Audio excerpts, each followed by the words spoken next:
करीब करीब सारे वर्ब हिंदी में होंगे।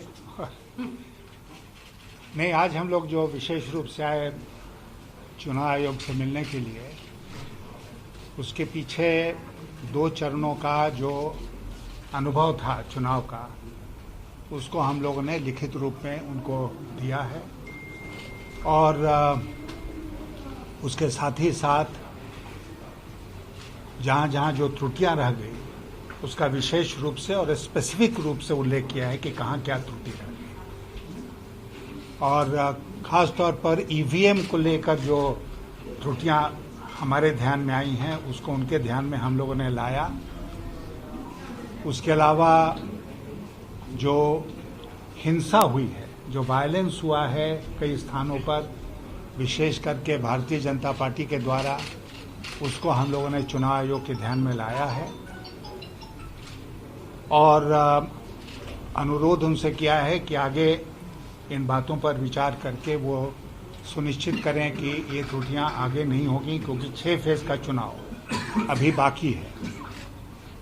लेकिन मैं कहना चाहूंगा कि इन सारी दिक्कतों के बावजूद और भारतीय जनता पार्टी के जितने हथकंडे हैं जो उन्होंने अपनाए हैं 2 चरणों में, उसके बावजूद नंबर 1, ममता बनर्जी भारी मतों से नंदीग्राम से चुनाव जीत रही हैं और नंबर 2, इन 2 चरणों में हमको पूरा विश्वास है कि हमको तृणमूल कांग्रेस को बहुमत इन 2 चरणों में भी मिलेगा। आपको याद होगा कि पहले चरण के चुनाव के बाद देश के गृह मंत्री ने एक भविष्यवाणी की थी कि 30 में वो 26 सीट जीतने जा रहे हैं।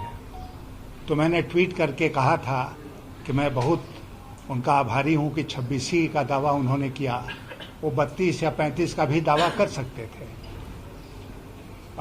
फिर मैंने कहा कि मैं बहुत ईगरली अवेट करूंगा कि ये जो सेकेंड फेज की 30 सीटें हैं उसमें गृह मंत्री महोदय का क्या निष्कर्ष आता है।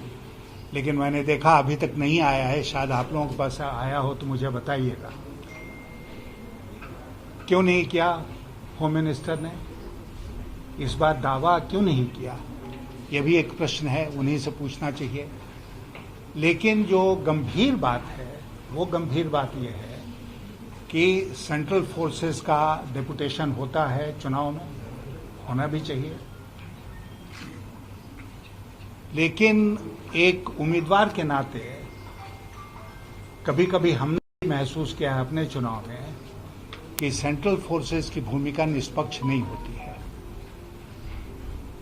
और इस बार जब केंद्र में सत्ता में ऐसे लोग बैठे हैं जिनके लिए कोई भी चीज नावाजिब नहीं है, हर चीज वाजिब है, वो किसी हद तक गिर सकते हैं चुनाव जीतने के लिए। तो इसलिए गृह मंत्री देश के स्वयं अगर सेंट्रल फोर्सेस को हिदायत देते हैं कि आपको भारतीय जनता पार्टी के वोटरों को ले जाना है, तृणमूल के वोटरों को रोक देना है, और आप जानते हैं ये सब पुराने हथकंडे हैं चुनाव के कि जो लोग एक दूसरे पक्ष को वोट देना चाहते हैं उनको रोक दो, डरा दो, भगा दो और अपने पक्ष के लोगों को ही सहूलियत दो कि वो पोलिंग बूथ पर आएं और वोट करें। ये सब हथकंडे भारतीय जनता पार्टी और भारत सरकार ने अपनाया है इस चुनाव में।